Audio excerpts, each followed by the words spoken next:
بالآخر میں لوٹے خطاب دیتا ہوں تاکہ لوگوں سے رسالت مجاہد سنت مجاہد نوجوان حضرت علامہ مولانا غازی صاحب شمیر جلالی صاحب نعرہ تکبیر نعرہ رسالت نعرہ رسالت نعرہ رسالت تاجدار ختم نبوت تاجدار ختم نبوت.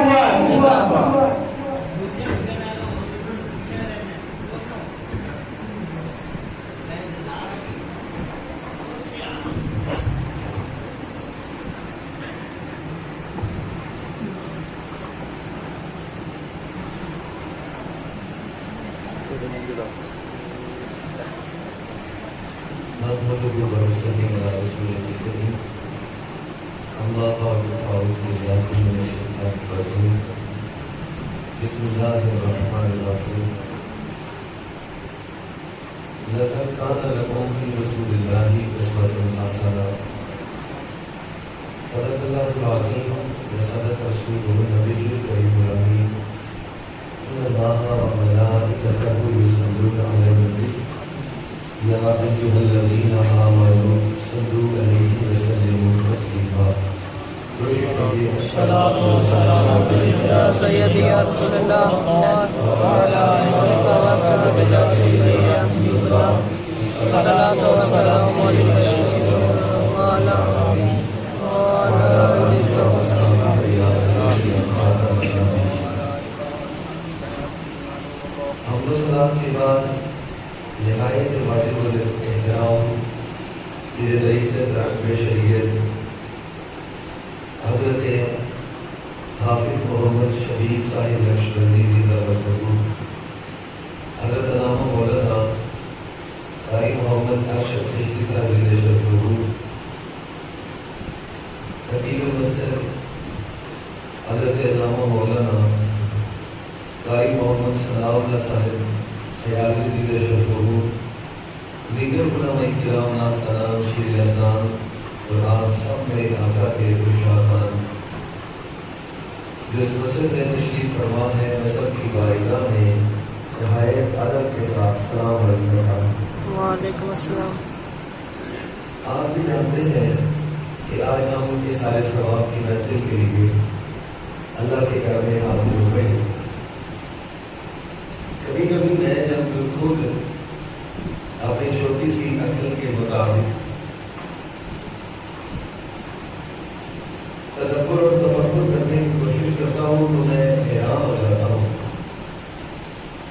میاں صاحب رحمۃ اللہ تعالیٰ فرماتے ہیں کہ جو کچھ ہوئے تو کام کے اندر دیوے کوئی دیوے نہیں کھانا کچھو لیا گئے نا محمد کوڑے دیوے والا.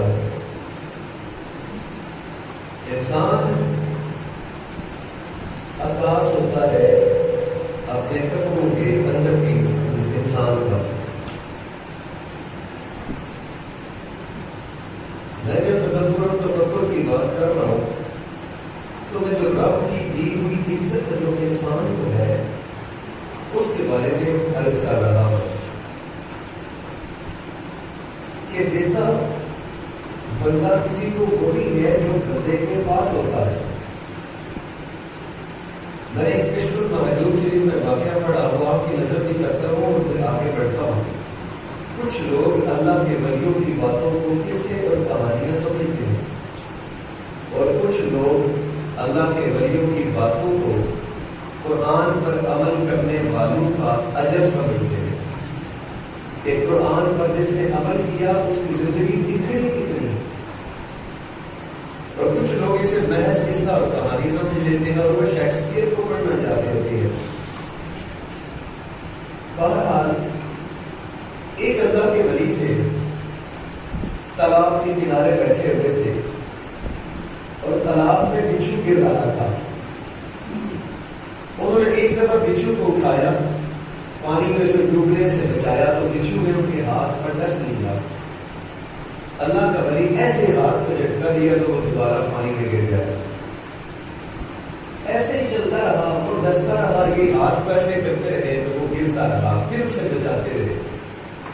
ایک سادہ بندہ بھی تھا جو عام عوامی آدمی تھا، وہ پاس سے گزرا تو وہ کھڑا ہو کے دیکھنے لگا کہ یہ تماشا کیا ہے۔ اس نے جب 75ویں مرتبہ یہ واقعہ ہوا، اس نے کہا بابا جی چھوڑ دو، اس کی تو فطرت ہی ڈسنا ہے، یہ تو اپنی فطرت سے مجبور ہے۔ بابا نے کہا یار بات تمہاری ٹھیک ہے، وہ اپنی فطرت سے مجبور ہے، میں اپنی فطرت سے مجبور ہوں۔ سبحان اللہ۔ معاملہ صرف یہ ہے کہ جو بندہ جیسا ہوگا وہ آپ کے ساتھ ویسا پیش آئے گا۔ اس کے کپڑے نہیں دیکھنے پڑیں گے کہ وہ صاف ہے یا اجلے، اس کے اندر کا جو انسان ہے اصل چیز وہ ہے۔ رب تعالیٰ کی بارگاہ میں تدبر اور تفکر کرنے سے جو چیز میں عرض کرنا چاہتا ہوں وہ یہ ہے، میاں صاحب نے فرمایا جو جیسا ہوتا ہے وہ ویسا پیش آتا ہے۔ اللہ خود عزتوں والا ہے، عزتیں عطا فرماتا ہے، عزتیں بانٹتا ہے۔ اسفل سافلین کے درجے میں بندہ خود گرتا ہے۔ اب میں یہ بات پر دلیل عرض کرنا چاہتا ہوں، تبھی میری بات میں تھوڑا سا وزن پیدا ہوگا۔ یہ ہمارے کندھے پر فرشتے موجود ہیں جنہیں ہم کرامن کاتبین بھی کہتے ہیں۔ میرے نبی پاک صلی اللہ علیہ وآلہ وسلم نے اس بات کو بڑا واضح فرمایا، فرمایا جب بندہ فوت ہو جائے اس کے بعد اس بندے کو دفن کر دینے کے بعد اس کی صرف حسنات کا ذکر کیا جائے، اس کی فقط خوبیوں کا ذکر کیا جائے، اس کی بد اعمالیوں کو صرف نظر کر دیا جائے۔ عرض کی گئی حضور اس کا فائدہ کیا ہوگا؟ سرکار دو جہاں صلی اللہ علیہ وآلہ وسلم نے ارشاد فرمایا اللہ اپنے فرشتوں کو اس دنیا میں اتارتا ہے اور بھیج کر ان سے پوچھتا ہے جاؤ جا کر چیک کر کے آؤ میرے فوت شدہ جو میں نے اس بندے کو جو موت عطا کی اس کے بارے میں میرے بندے کیا کہتے ہیں۔ اور جب آپ یہاں اس کی حسنات، اس کی نیکیاں، اس کی اچھائیوں کا ذکر کرو گے تو تمہاری گواہیوں کے بدلے اللہ وحدہ لا شریک اس بندے کو جنت میں جگہ عطا فرما دے گا۔ اس پر پھر علماء نے بحث کی ہے، اس حدیث پاک پر پھر ان نے جگہ کی ہے۔ انہوں نے پھر کہا کہ یہ کیسے ہو گیا؟ رب تعالیٰ ایک تو سب سے زیادہ خود علم رکھنے والی ہستی ہے، پھر اللہ نے نظام رکھا ہوا ہے، اس نے کرامن کاتبین کسی مقصد کے تحت رکھے۔ جو ہم کرتے ہیں یا اس والا یا اس مقام والا اس کو لکھ لیتا ہے۔ پھر میری اور آپ کی گواہی کیسے؟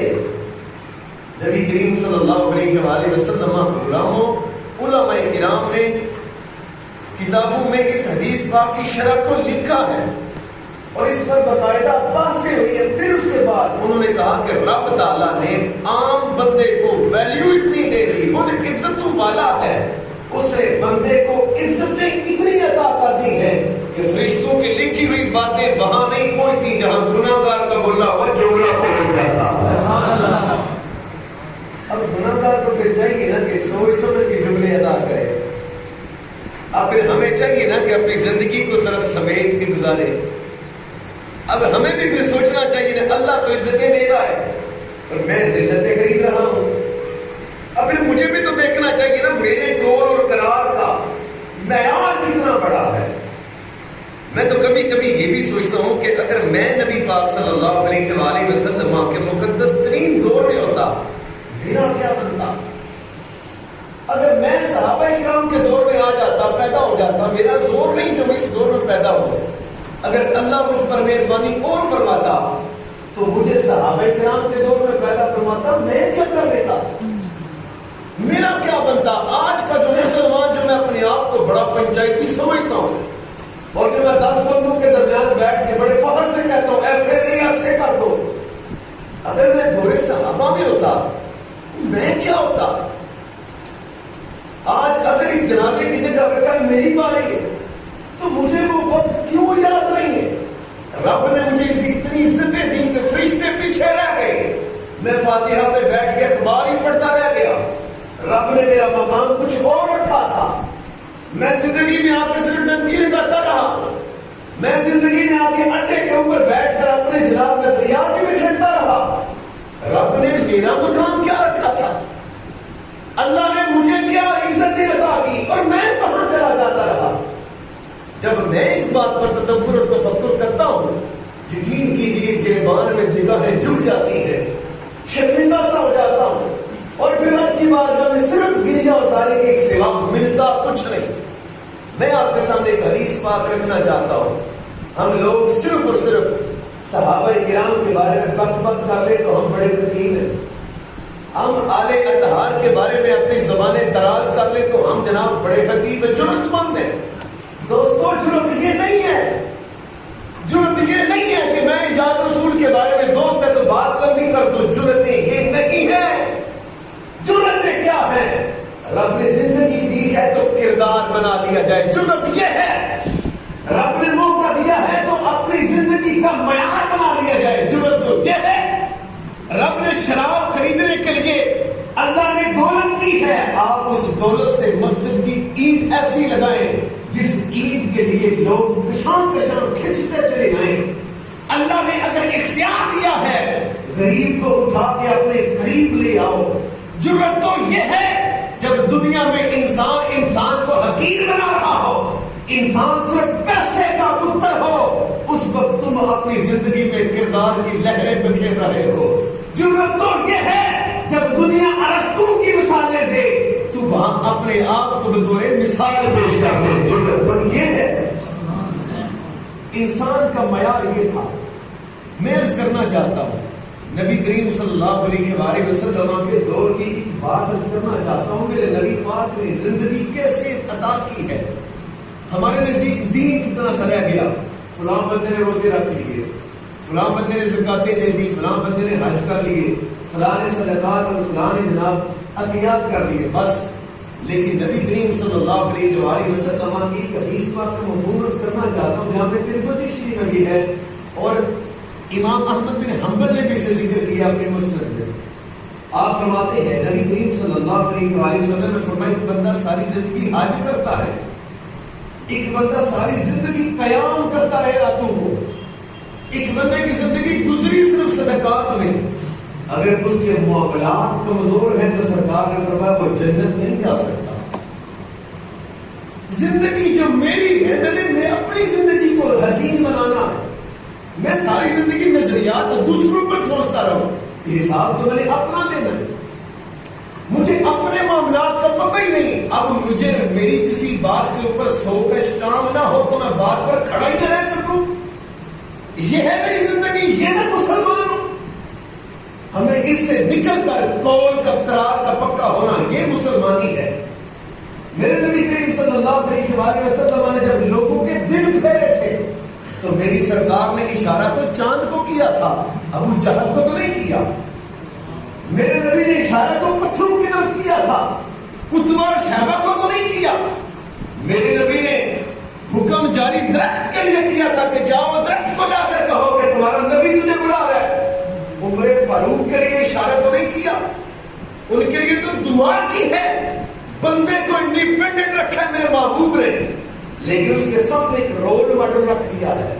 قرآن نے بھی وہی فرما دیا کہ لقد کان لکم فی رسول اللہ اسوۃ حسنہ، کچھ بھی کر لو تمہارے لیے نمونہ تو میرے محبوب کی زندگی ہے۔ سبحان اللہ، زندگی وہ ہے، باقی کوئی چدراہٹیں نہیں ہے۔ ہم سے براسی اچھا اگر قول کا پکا ہے، ہمارے سے موچی اچھا اگر قول کا پکا ہے، گجر ہونا کوئی بڑائی نہیں ہے۔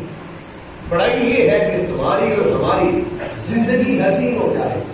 میرے محبوب نے لوگوں کو یہ انداز دیا ہے، عرض کرنا چاہتا ہوں مکہ شریف کی زندگی تھی، نبی کریم صلی اللہ علیہ وآلہ وسلم وہاں کرب کے دور سے گزر رہے تھے، آزمائش کے دور سے گزر رہے تھے، اور یہ یاد رکھنا ایک مسلمہ اصول بیان کرنا چاہتا ہوں، اور جو رب نے نہ بدلی کیا ہے اور جو رب نہ بدلی کرے گا، جیسے کہ نماز فرض ہے اور یہ حضرت امام علی مقام پر بھی فرض تھی، معاف انہیں بھی نہیں ہوئی اور کربلا میں جا کے بھی نہیں ہوئی، تو ہمیں آپ کو کیسے معاف ہوگی؟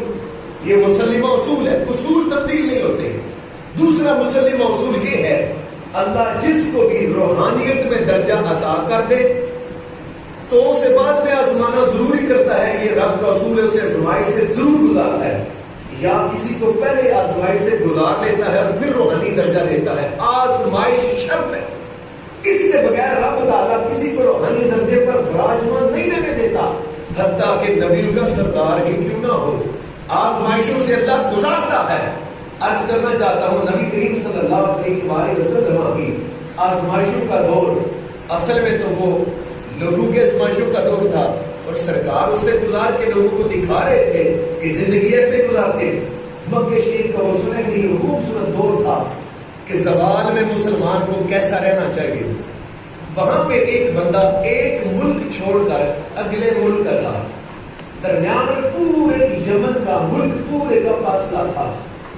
اب وہ تجارت کی غرض سے مکہ شریف حاضر ہوتا ہے۔ نبی کریم صلی اللہ علیہ وسلم چوک سے یوں ایسے ٹرن کرتے ہیں، مڑتے ہیں، تو کریم آقا صلی اللہ علیہ وسلم کی مقدس چہرہ پاک کی زیارت کر لیتا۔ اب زیارت محبوب تمام عبادتوں سے بڑی، اس نے وہ بڑی عبادت کر لی۔ اسے نہیں پتا کہ انہوں نے نبی ہونے کا دعویٰ ارشاد فرمایا ہوا ہے، اسے نہیں پتا کہ یہ اللہ کے رسول بن کر تشریف فرما ہے۔ اس کے نزدیک ایک خوبصورت شخص گزرا۔ اب وہ جناب اپنی تجارت کو چھوڑ کے، دکاندار کو چھوڑ کے آپ کے حسن میں مبتلا ہو کے آپ کے پیچھے پیچھے چلنا شروع کر دیتا ہے۔ جدھر سے نبی پاک صلی اللہ علیہ وسلم کے جسم اطہر کی خوشبو آتی ہے، راستہ پوچھے بغیر وہ ادھر ہی چلا جا رہا ہے۔ چلتے چلتے نبی کریم صلی اللہ علیہ وسلم اپنی بیٹھک مبارک میں پہنچ جاتے ہیں، اپنے کاشانہ پاک میں پہنچ جاتے ہیں۔ وہاں سرکار کے ساتھ سرکار کے کچھ صحابی بھی آ جاتے ہیں۔ اب جب وہ بھی وہاں پہ پہنچتا ہے وہ پیچھے ہو کے بیٹھ جاتے ہیں۔ اسے نہیں پتا کہ اس حسین ہستی کی بارگاہ کے آداب کیا ہیں، جو بھی پروفیسر صاحب نے آپ کے سامنے پیش بھی کیے۔ ہمارے نزدیک رسالت مآب کا درجہ کوئی نہیں رہا، ہمارے نزدیک تو صرف حضرت علی سب کچھ ہے نا، جو ساری زندگی کہتے ہیں کہ اگر نبی پاک نہ ملتے تو میں بھی کچھ نہ ہوتا۔ پر بات آگے بڑھانا چاہتا ہوں، وہ سرکار کی بارگاہ میں جو ہی پہنچا چپ کر کے پیچھے بیٹھ گیا۔ اب دیکھتا رہا کہ میرے محبوب کیا ارشاد فرما دیں۔ نبی کریم صلی اللہ علیہ وسلم بھی وہاں خاموش بیٹھ گئے، صحابہ بھی خاموش ہیں۔ اب وہ خود ہی عرض کرتا ہے کہ جناب میں آپ کی بارگاہ میں آپ کو وہاں سے دیکھا تو رہ نہیں سکتا۔ میرے محبوب صلی اللہ علیہ وسلم نے اسے دین کی دعوت دے دی، اس نے فوراً سرکار کے دین کی دعوت کو قبول کیا، مسلمان ہو گیا، صحابی رسول بن گیا۔ نبی پاک صلی اللہ علیہ وسلم نے اسے ایک سبق عطا کر دیا۔ ہمیں بھی جب اپنے مرشد کے ہاں جب بیعت کرنے جاتے ہیں تو ہمیں سبق عطا کرتے ہیں، کسی کے بارے میں برا خیال دل میں نہیں رکھنا، اگر آ جائے تو توبہ کرنی ہے۔ لیکن ہم اسے کوئی سبق نہیں سمجھتے، ہم اسے روایت میں لے جاتے ہیں۔ اسے نبی پاک صلی اللہ علیہ وسلم نے ایک سبق دیا کہ ایسا کرنا چاہیے، بندہ مومن کو زیب یہ دیتا ہے، اور یہ میرے آقا کریم صلی اللہ علیہ وسلم نے سب کے لیے ارشاد فرمایا۔ اس نے وہ سبق لیا اور اجازت لی کہ میں تو ایک ملک چھوڑ کے آگے تیسرے ملک کا بندہ ہوں۔ سرکار نے اجازت عنایت فرما دی، وہ واپس چلا گیا۔ 3 سال گزر گئے، وہ اپنے ملک میں رہا۔ 3 سالوں کے بعد اس سے زیادہ ہی تڑپ پیدا ہو گئی کہ اب محبوب کی بارگاہ میں ایک دفعہ دوبارہ جانا چاہیے۔ اجازت لے کے گھر والوں سے سارا سسٹم اپنا رکھ کے مینجمنٹ کر کے تو چلنا شروع ہوا اپنے محبوب کی بارگاہ کے لیے، مکہ کے لیے۔ راستے میں اسے ایک صحرا پڑتا تھا، وہ پیدل ہی چلنا، قدم چلنا شروع ہوا۔ راستے میں اس کا پانی کی اور اس کی جو لائی ہوئی صاف خوراک کی ذات دافی ختم ہو گیا۔ عرب کی گرمی کے بارے میں آپ جانتے ہیں، وہاں سے ہوتا ہوتا پیاس میں سے انتہا کا کم کر دیا۔ ادھر مکہ شریف میں ایک یہودی تھا، اس کا راستے میں میٹھے پانی والا کنواں بھی تھا۔ اس یہودی کا ایک غلام تھا جس کا نام تھا ہنزل۔ اس نے اپنے غلام سے کہا کہ ہنزل، اس نے کہا جی آپ کا، اس نے کہا میں ملک شام جا رہا ہوں اور 3 دن میرے شاید ادھر لگ جائے، 3 دن کے لیے تم اس جو میٹھے پانی والا کنواں ہے اس کنویں کے تم پہرے دار، تمہارا اختیار یہ ہے کہ وہ کنواں تمہارے ذمہ، بلکہ یہ تو اللہ کی ہے نا، تمہارا اختیار 3 دنوں کے لیے، تم نے اس کنویں پر کسی مسلمان کو پانی نہیں پینے دینا۔ ہنزل نے کہا آقا جیسا کہے گی ویسا ہی ہوگا۔ اس نے کہا ہنزل نے کہا آقا اگر کوئی جبرن زبردستی پینا چاہے اجازت نہ لے یہودی نے طیش میں آ کر کہا تو اس پر تیر چلا دینا اور اس کو قتل کر دینا۔ یہودی بڑا خوش ہوا کہ ساری زندگی غلامی میں گزری ہے، 3 دن میرے بھی جمہوریت کے آ گئے، اب میں بھی بادشاہ ہوں، اب دیکھو میں اپنے کنویں کو کیسے استعمال کرتا ہوں۔ اب جناب ہنزل کا آقا اسے ایک اختیار دے کے 3 دن کے لیے خود چلا گیا۔ ہنزل نے اپنا تیر لیا اور اپنا کمان سنبھالی، سیدھا وہاں کنویں کے ساتھ ایک درخت تھا، اس کی پوزیشن لے کر وہاں درخت کے اوپر بیٹھ گیا کہ نہ کوئی مجھ سے اجازت لے، نہ کوئی مجھ سے اجازت لے اور نہ مجھے کسی کو دینی پڑے، رسائی اپنی دور کر لی۔ یہ یہودی کے غلام کی زندگی ہے، جو جس کے پاس بیٹھتا ہے تاثیر بھی وہی لیتا ہے۔ اس نے درخت کی اوٹ میں بیٹھ کر نشانہ اپنا کنواں سامنے رکھ لیا، نشانے پر رکھ لیا، انتظار کرنے لگ گیا کوئی آئے تو میری اجازت کے بغیر پانی لے تو اسے مار ڈالوں۔ ادھر سے صحابی رسول بھی سرکار کے لیے سفر کر رہا تھا، پیاس کے مارے اس کا برا حال ہو گیا اور وہاں سے وہ گرتا پڑتا اٹھتا بیٹھتا جس سے بھی کر کے اس کنویں کی تلاش میں وہ کنویں کے قریب پہنچا، سے آثار نظر آئے کہ کنویں کے ارد گرد جگہ گیلی ہے، کنواں بس رہا ہے، پانی پینے والا ہے، پانی اس میں ہے، اس لیے لوگ اسے نکال کے استعمال کرتے رہے۔ وہ گرتے گرتے وہاں پہنچا، اس نے آ کے دیکھا تو پانی بھی دسترس میں تھا، بندہ وہاں کوئی نہیں تھا۔ پیاس کی شدت کی وجہ سے وہ سرکار کا دیا ہوا سبق بھول گیا، اس نے فوراً سے پانی کر کے یوریا سے پینے لگا، اسے سرکار کا دیا ہوا سبق یاد آ گیا۔ اس نے پیاس کو نہ دیکھا، اس نے پانی کیوں نیچے پھینک دیا، کنویں کے اندر پانی چلا گیا۔ شدت پیاس اتنی تھی کہ وہ بے ہوش ہو گیا۔ ادھر ہنزل نے تیر اور کمان کو سیدھا کر لیا کہ اب یہ جب ہونٹوں کے قریب کرے گا میں پھر ماروں گا۔ تھوڑی دیر کے بعد اس مسلمان صحابی کو ہوش آیا۔ تو جب انسان کو پیاس لگے بے ہوش ہو جائے، جب ہوش میں آئے تو شدت میں اضافہ ہو جاتا ہے، نیچر انسان۔ اس نے فوراً ایسے کر کے ایسے کیا، پھر یہاں ہی لا کے اس نے پانی نیچے چھوڑ دیا، پھر بھی ہوش ہو گیا۔ اب تھوڑی زیادہ دیر کے بعد جب پھر ہوش میں آیا، پانی کی شدت، پانی کی جو طلب ہے اس سے شدت ہوگی، زیادہ ایسے کر کے قریب کیا، پھر کچھ سوچ کر چھوڑ دیا۔ اب بے ہوشی تھوڑی لمبی ہو گئی۔ ہنزل جو وہاں تیر اور کمان لے کر بیٹھا ہوا تھا کہ یہ منہ کے ساتھ لگائے تو میں اسے ماروں، اس سے برداشت نہ ہوا کہ یہ تو لمبا ہی بے ہوش ہو گیا، شاید مر گیا۔ نیچے آیا، اس نے پانی لے کر اس مسلمان اجنبی کے منہ پر چھینٹے پانی کے یوں ڈالے۔ ہوش میں آیا تو ہنزل نے خود اسے پانی پلایا۔ مسلمان سے آگے رسول نے جی بھر کر سیر ہو کر پانی پی لیا۔ جب پانی پی لیا، ہوش میں آنے کے بعد اب سکون ہو گیا۔ اب اسے کہتا ہے مسلمان تو کون ہے؟ اس نے کہا میرا نام ہنزل ہے۔ مسلمان سے ابھی ایسے چونکا، ہنزل، کیونکہ ہنزل پوری عرب ریاستوں میں سب سے زیادہ ماہر تیر انداز ہنزل تھا۔ جیسے آج کے دور میں LMG ہے نا، اس دور میں ہاتھیوں کو مارنے والی اور اونٹوں کو مارنے والا ایک تیر ہوتا تھا جو اٹھانا ہی بڑا مشکل ہوتا تھا۔ ہنزل وہ تیر چلایا کرتا تھا، اور عام سمجھانے کے لیے کہہ رہا ہوں کہ ماچس کی تیلی لگا دی جائے تو اس پر بھی نشانہ لگاتا تھا۔ یہ ہنزل کا تعارف تھا۔ ہنزل کا دیکھا تو حیران ہوئے کہ تو ہنزل، چلو ملاقات ہو گئی۔ اس نے کہا تو کون ہے؟ کہنے لگا میں اپنے آقا سے ملنے جا رہا ہوں۔ ہنزل نے کہا واہ، میں بھی آقا کا ایک کا غلام ہوں، تو بھی آقا کو ملنے جا رہا ہے، اب تو ہم غلام ہو گئے، تو یہ بتا کہ تو نے پانی کیوں نہیں پیا؟ ہنزل نے کہا، ہنزل نے جب یہ سوال کیا مسلمان سے صحابی رسول کی، اب دین چیک کرنا، جو میرے میں کمی ہوگی، جو ہم سب میں کمی ہوگی۔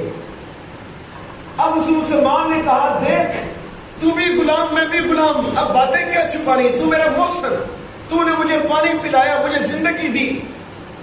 میں تجھے سچی بات بتاؤں گا، اپنے آقا کی بارگاہ میں ایک ہی مرتبہ بیٹھنا نصیب ہو گیا، اب دوبارہ اپنے آقا سے ملنے جا رہا ہوں، پانی پینے لگا تو مجھے آقا کا ایک ہی فرمان سنا تھا، وہ یاد آ گیا۔ اس نے کہا تمہارے آقا نے فرمایا کیا؟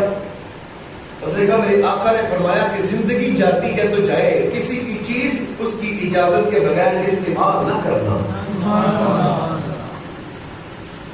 میں ہوتا تو میں ڈکیت ہوتا، میں ہوتا تو یہ تالے والا کاروبار اس وقت بھی کھل جاتا. آج ایک بندے کو میں دیکھا, اس نے شٹر کے اندر کو 6 تالے لگائے ہوئے تھے. میں نے پوچھا کہ بھائی یہ کیا کر رہے ہو, یہ چابی اتنی موٹی کس لیے؟ کہتا ہے آپ مسلمانوں سے احتیاط کر رہا ہوں.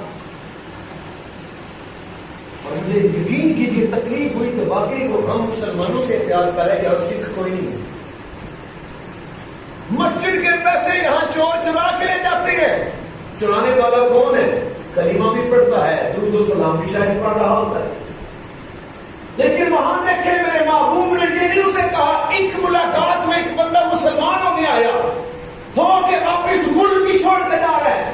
میرے محبوب نے یہ نہیں فرمایا کہ اب تمہاری زکاتیں گنی جائیں گی, اب تمہاری نمازیں گنی جائیں گی. یہ تعلیم تو فرضی ساتھ تھی. میرے محبوب نے سے زندگی کا ڈھنگ دے دیا. اب جب اس نے کہا کہ میرے محبوب نے فرمایا یہ تھا کسی کی چیز اس کی اجازت کے بغیر استعمال نہ کرنا. بتائیے قبضے کا کانسیپٹ ختم ہو گیا کہ نہیں ہوا؟ بولو تو صحیح نا, ہو گیا. قبضے کا کانسیپٹ بھی ختم ہو گیا. بیٹی کسی کی, میں کسی کا, کسی کی بیٹی کی طرف کوئی نگاہ اٹھانے کا کانسیپٹ ختم ہو گیا کہ نہیں ہوا؟ یہ جو ہم ٹھیکری پہلے لگا کے ایسا چوسا وا کے سمجھتے بڑی ڈیوٹی میں نے کروا لی, یہ ٹھیکری پہلے کا انتظام کرنا یہ ختم ہو گیا کہ نہیں ہو گیا؟ دوستو ایک بات اگر اپنے محبوب کی ہم مان لیں تو ہماری زندگی حسین کتنی ہے. اور ہم مرنے والے کے لیے سفارش کرنے آگے ہاتھ اٹھا کر اب کی بارگاہ میں کہ یا اللہ میں نے ہاتھ اٹھائے ہیں اس کو بخش دے. تو تیرا میرا رب سے تعلق کیا ہے؟ ڈی پی او کے پاس میں کسی کے ساتھ چلا جاؤں کہ چل میں ڈی پی او سے سفارش کرتا ہوں, میرا ڈی پی او کے ساتھ لنک کیا ہے؟ آج رب کے گھر میں آ گیا ہاتھ اٹھانے, یا اللہ میں ہاتھ اٹھا رہا ہوں تو بخش دے. میرا میرے رب کا تعلق کیا ہے؟ میں نے رب کی مانی کتنی؟ اس صحابی رسول نے جب اتنا کہا وہ حنظل اس کے قدموں میں جھک گیا, گر پڑا. صحابی رسول نے کہا کہ حنظل یہ بتا میرے قدموں میں گھٹنے ٹیکنے کا مطلب کیا ہے؟ اس نے کہا تو نے میرے دل پر ضرب لگا دی. صحابی رسول نے کہا کیسے؟ اس نے کہا تمہارا آقا یقیناً کوئی عام آدمی نہیں. صحابی رسول نے کہا ہاں واقعی میرا آقا عام آدمی نہیں ہے, لیکن تو بتا تو کیوں اس طرح جھکا؟ اس نے کہا میرے آقا کی پہلے شان سن. حنظل نے کہا ہاں. حنظل نے جب یہ کہا میرے آقا کی شان سن, مسلمان کہتا ہے سنا. اس نے کہا میرا آقا مجھے 24 گھنٹے میں 1 روٹی دیتا ہے. صفا کتنا ہے؟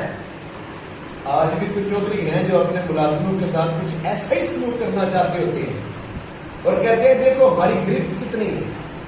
اس نے کہا میرا آقا 1 روٹی جو 24 گھنٹے میں دیتا ہے وہ ہاتھ سے نہیں دیتا, پاؤں کی اگلی اپنی انگلیوں پر رکھ کر ایسے ہوا میں پاؤں اچھالتا ہے, روٹی اوپر اچھل جاتی ہے. اگر میں اڑتی ہوئی روٹی کو پکڑ لوں تو مجھے 10 کوڑے مارتا ہے, اگر روٹی نیچے گر جائے تو مجھے 20 کوڑے مارتا ہے. اس نے کہا پھر میری آقا کی بھی سن. حنظل سے جب اس نے کہا میری آقا کی سن, اس نے کہا سنا. اس نے کہا جس کو کوئی سینے نہ لگائے اس کو میرا آقا سینے لگا دیتا. سبحان اللہ, اللہ اکبر, یا رسول اللہ. جس کو کوئی سینے نہ لگائے اس کو میرا آقا سینے لگاتا ہے.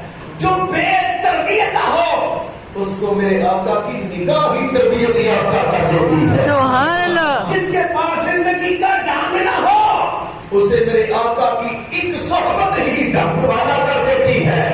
جن کو شفاف ہو اسے رحم دل کر دیتے ہیں, جو کنجوس ہو اسے میرے آقا سخی بنا دیتے ہیں. سبحان اللہ. اس نے کہا تمہارا آقا اگر ایسا ہے چھوڑ میں اسے چھوڑتا ہوں, چل تیرے آقا کی بارگاہ میں چلتے. دونوں میرے دوستوں بزرگوں چل پڑے, تھوڑے ہی قدم آگے بڑھے. اس نے کہا آقا کی باتیں اور سنا. صحابی رسول سنانے لگے کہ میرے آقا کی زلفیں ایسی, میرے آقا کا سینہ مبارک ایسا, میرے آقا کے دندان ایسے, میرے آقا کے لب ہائے مبارکہ ایسے, میرے آقا کی آنکھیں مبارکہ ایسی کہ جہاں جیلیں بھی شکست کھاتی ہیں, میرے آقا کے ابرو ایسے, میرے آقا کی پیشانی ایسی, میرے آقا کے رخسار ایسے, میرے آقا کی تھوڑی ایسی, میرے آقا کی گردن مبارک ایسی, میرے آقا کا امامہ ایسا, میرے آقا کا بیٹھنا ایسا. آج کا مسلمان ہوتا تو آقا کی خامیاں تلاش کرتا استغفراللہ اور کہتا کہ نہیں میرے آقا کو پتہ ہی کوئی نہیں. یہودی کہتا پھر تو میرا آقا اچھا. لیکن اس وقت کا جو مسلمان ہے وہ آقا کی تراشتا نہیں تھا, آقا کی خوبیاں دیکھ کے اسلام لایا کرتا تھا. جب صحابی رسول نے کافی شانیں بیان کی تو چپ ہو گئے. حنظل کہتا ہے اور بیان کر, مزہ بڑا آ رہا ہے. اس نے کہا بس اب تو جا کے دیکھ. حنظل نے کہا اب ایک شان تمہارے آقا کی میں بھی نہ بیان کروں. صحابی رسول نے کہا میں تمہیں دیکھا ہے. اس نے کہا دیکھا تو نہیں ہے. جانتا ان کے بارے میں؟ کہا جانتا تو نہیں ہے, میں غلام ہوں, میری تو لمیٹڈ زندگی ہے. صحابی رسول نے فرمایا پھر یہ بتا تو کیا بیان کرنا چاہتا ہے, کر بیان میرے آقا کی شان. اس نے کہا تمہارا آقا زندگیاں دیتا ہے. اگر یہ جملہ وہ آج کے دور میں کہتا تو مشرک ہوتا, ڈیفینیٹلی مشرک ہوتا. ارے اس مسجد والے نہ صحیح تو اس مسجد والے نے تو کہہ ہی دینا تھا مشرک ہے. یہ بھی نہ کہتے تو ہمارے گاؤں میں تو بڑی جناب اس کی سلجھی زبان میں بندہ مشرک کہہ دیتا کہ نبی کے اختیار بیان کرو تو وہ مشرک ہے. میں کسی بھی طبقے کو نہیں کہہ رہا, ایک فکر کی بات کر رہا ہوں. جب اس نے یہ کہا کہ تمہارا آقا تو زندگیاں دیتا ہے, صحابی رسول نے کہا بھائی مجھے بھی تو بتا کیسے. اس نے کہا میں حنظل ہوں, یہ تو جانتے ہو. اس نے کہا ہاں جانتا ہوں. اس نے کہا حنظل کی شان بھی جانتے ہو. اس نے کہا ہاں تمہارے جیسا تیر انداز کوئی نہیں ہے, تو تمہارے پاس تیر ہے اسے ہاتھ ہی مارے جاتے. اس نے کہا یہ جو کنواں ہے کہ مجھے یہودی نے اس پر بٹھایا ہے میرے آقا نے, 3 دن کا میرے پاس اختیار ہے, اور میں چھپکے سے یہ درخت پر بیٹھا تھا, کوئی آئے اور مجھے نہ پوچھے اور سیدھا ہی اس پر اپنا منہ آ کے لٹکا دے اور میں اس کی گردن میں تیر مارتا. اس نے کہا میں نے تمہارا 3 دفعہ بھی انتظار کیا, تو بے ہوش ہوتا رہا, پانی کہاں تک لا کے گراتا رہا, تو پیتا ہی رہا. اگر تو اپنے ہونٹوں کو پانی لگا لیتا نا تو میں نے تمہارے یہاں شاہ پر تیر مارنا تھا, تمہارے شاہ تک پانی جانا نہیں تھا. تمہارے نبی نے اس ماحول کو کہیں پہلے سے ہی اپنی خاص آنکھ سے دیکھ کے تجھے فرمایا کسی کی چیز اس کی اجازت کے بغیر استعمال نہ کرنا. لگتا ہے تیرے نبی کو تمہارے سفر کا پہلے سے ہی پتا تھا. اب میں اگر کہوں کہ میرے نبی کو آئندہ حالات کا پتا ہے تو لوگ کہیں کہ مشرک ہو گیا, کہتا ہے غیب جانتے ہیں. یہودی حنظل نے جب یہ کہا مسلمان سے ابھی حیران ہو. اس نے کہا بالکل ایسے ہی میرے محبوب نے یہی فرمایا. اس نے کہا تمہارا نبی اگر تجھے نہ فرماتا تو منہ سے لگاتا تو اس وقت مرا ہوتا. دونوں یہ باتیں کرتے سرکار کی بارگاہ میں پہنچے. جب محبوب کی بارگاہ میں پہنچے میرے محبوب نے کھڑے ہو کر حنظل کو بھی سینے لگایا جس کو کبھی کسی سینے نہیں لگایا تھا. اسے ہمیشہ حقیر سمجھا, جو اس سینے لگایا وہ رو پڑا. میرے محبوب نے اس پر شفقت کا ہاتھ رکھا, ہاتھ رکھتے اس نے ہاتھ چھوڑا تب جب سے ہم یہ رسول بن چکا تھا. سبحان اللہ.